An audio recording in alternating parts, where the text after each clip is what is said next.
Steve, to be honest, for sure.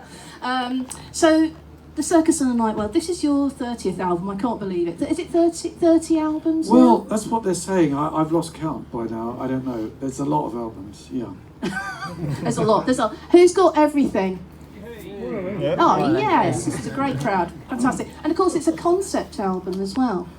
Yeah, it's driven by narrative, it's a story, it's autobiographical, but then it's also sort of fantastical as well. It goes more symbolic, metaphorical as it goes on. So I haven't actually been inside a circus swallowed by a whale ever so far, but the character in the story has, yes. Yeah, anyone here relate to that? Anyone been down that road themselves? Or Not today. Not today. Not recently. Not so far. So let's circle back. When did the inspiration for the album strike? Do you remember what happened? Well, my wife Jo, who's here. Jo's here. Jo's here. Hi, Jo. Hi, Jo. Yeah. Now we were talking about what the next album might be, and of course rock album. It's not always a rock album. Sometimes it's an acoustic album. But this time we were thinking about what can we do this time, and we were kicking around the ideas of songs and biography and life and all that sort of stuff. And she was the one who came up with the title. Funnily enough, I thought all the good circus titles had been had, but I thought this was a good title. And then there was the idea of if it was going to be a life journey, then the idea of it starting literally in 1950 with samples of radio from that time, what the BBC sounded like in those days, long before rock and roll and deregulation and all that kind of stuff. So we kick off with something that's very authentic and a bit of a newscast and various things. But I don't want to sort of tell you the whole story, because otherwise it'll preempt that journey for you. Oh, but we might need to reveal some details a bit later. Sure. I was thinking about, you and I have chatted a bit, and would you actually say you're a sort of nostalgic kind of person? Because I think your music's very forward-thinking. I don't know, I think, oh God, let me think of something entertaining to say. It was Nick Clabner who said nostalgia is not what it used to be, but on the other hand, there's the idea that all musicians are forced to be historians to some degree, and I know that's a bit boring, but I think the retro thing, we've all got to go back at some point in order to move forward. So it's just a case of where you kind of pitch your tent, what country, what time, etc. And of course, London is where it all kicks off, where I was born, and it was the idea. The first track was "People of the Smoke," which doesn't relate to smoking too much dope in my time. It's all about Londoners. The smoke was London, and so it was driven by that to try and do a sort of a London portrait. Is there anyone here who grew up in London, maybe might be of a similar age to Steve, 21, who might remember those heady days? Yeah. So, well, that's the thing. Your journey starts in Battersea, post-war. What are your memories of growing up at that time? Between the years of 3 and 7, I grew up in Churchill Gardens, which is a housing estate that faces Battersea Power Station, which was the busiest, and it powered half of London, and it was the biggest building in Europe. And these days you can take a journey. Some of you may have done this up in the chimney. Has anyone done that? Yeah, you've done it. Everyone here has done it already. Okay. All in the same lift at the same time. Absolutely, yeah, we get you all in. But I remember, going up in that and thinking, I'm looking back 70 years when I was a kid, looking at this thing from the other side, from Sullivan House, which was one of the first blocks. It was very different back then. Didn't look as nice as it does now. It was very different, and London was very polluted, and those 4 smokestacks were very, very busy. It was a real cloud factory. So, I had lots of coughs and colds and stuff as a kid as a result of that. But of course, it was to be made much more famous by Pink Floyd with their Flying Pig all those years later.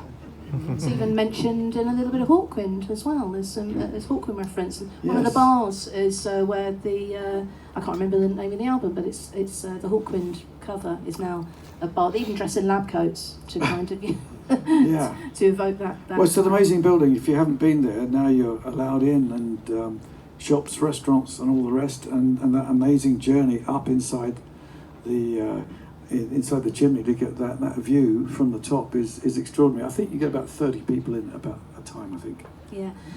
We're going to have to split the room up to make sure we get them up the chimneys. So, you know, you grew up in, well, you spent your teenage years in London as well, and yes. maybe even around this area in the West End, Denmark Street. I've got a little story. When I first left school, I didn't want to go on the dole. I had jobs. I had 5 years of jobs before Genesis, and at one point I walked the whole length of Oxford Street to go in every employment agency there was, and that took quite some time, and not one of them got back to me. What were you looking for? What were you jobbing? What was I doing? I had all sorts of jobs. I worked in a printing factory, I worked for a solicitor, I worked for a surveyor. I liked the outside jobs better, the outside ones, because if you were a messenger, you could just spend your day outside delivering things.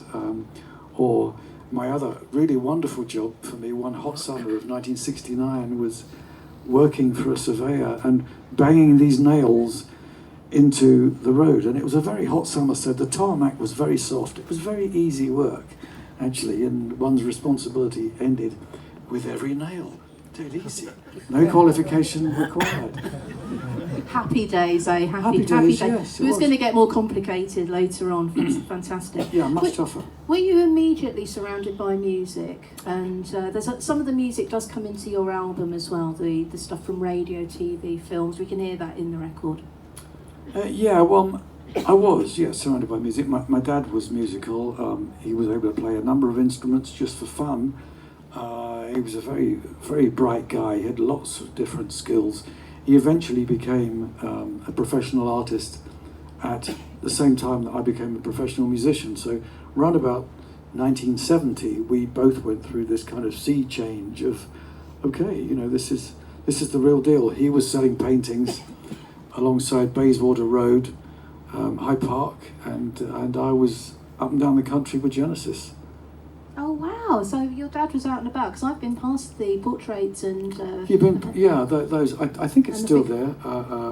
Landscape paintings and things. Yeah. Yeah, the High Park Fair, as they They've been there called for it. years and years. Yes. Fantastic. That's really good. Yeah, the creativity seeped down. But in the record, you do reference some of the things that you grew up with. There's certain theme tunes, TV theme tunes, and things. Would you like to fill us in on some of the influences? Oh goodness me! I'm just thinking of stuff that came up.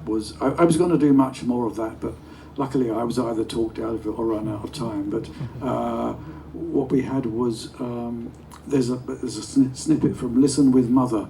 Now you're all too young to remember Listen with Mother. And it was Watch with Mother when television was invented. You know, once they invented the wheel. But it was different back in my day. And so the lady whose name, I'm sorry, escapes me, would say, are you sitting comfortably? And I'll begin. Okay, but you get that long patronising pause. As kids were all supposed to line up, salute, sit down in the chair, behave properly. And instead of that, we have a baby's cry right at the beginning. The baby is obviously not comfortable, and the baby's cry turns into we extend the cry, and then it goes into a steam train and an incoming orchestra once it gets up to full speed, and then a rock band, strangely enough, with a guitarist, God knows why.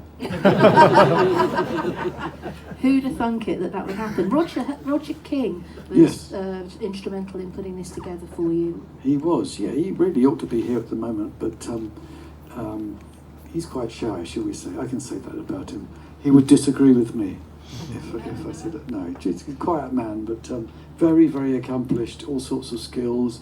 He was trained originally as a cathedral organist, never mind church organist, yeah. But then Which cathedral? I don't know. Oh. He did, but then he took an engineering course and started heading into the world of recording. But he did music for at least a couple of major movies that you know about. That'll be Name of the Father and Cliffhanger and what have you with Stallone. So no slouch, this guy. Yeah, he did all that before he was chained to the keyboards with me for the past 30 odd years. Enslaved by Steve. Yes. So who else is on the Prog record? slavery. Back with the usual team? It got the usual suspects, the usual team, plus a couple of others. A lot of the album was made while we were on the road, actually recording when we had downtime at sound checks. Because I was falling behind. There was a couple of tracks done, and I thought, well, when am I going to finish this album? There just isn't time at home. So we recorded, particularly drums, live in halls, and so people are on the album. There's Craig Blundell, who does the majority of the drum work. There's also Nick DiVigilio, who kicks off the album. And some of you maybe remember Hugo Dagenhart, who's a fantastic drummer, who played with the Bootleg Beatles for years after he was working with me. So they're all brilliant. What a line. And Amanda. And there's more. And there's There's Amanda. more. There's yes, more. Amanda Lehman, who sounds particularly good on this. There's Malik Mansurov on the tar. Again, no slouch. These people. They're really, really good. And the usual players: Rob Townsend, Jonas Reingold. There's a vocal from Nad Sylvan. Who have I left out? My brother, John. Don't forget John. Don't forget John. No, he sounds brilliant. He's doing scat flute on one of the songs that's kind of all about Genesis, the track called Enter the Ring. And I'm sure there's more, but I'm not looking at an album sleeve, sorry. Is your mum on it? Is my mum on it? No. My mother's last performance was at Trading Boundaries, if anyone was there, and she got up and gave a speech. And Just impromptu. yeah, well, she was asked by Michael, who runs the place, Wow, Michael okay. Clifford. And yeah, in fact, one year when we did that with the trio, she got up and said, "I'd like to say a few words," and she gave a 20-minute virtuoso performance. Oh wow, she's venturing into the world of after dinner speaking. This is her Emma. She yeah. could have been doing this. It's on doing film. this Yes, doing she could have been doing this. Yeah. In fact, I wish she'd been here. She would have loved this. Oh, well, but, next time. I'll Next tell time, her- we'll get Steve's mum along as well. Yes, Yeah. yes, Yeah. Credit where credit's due. Yeah. So the album Central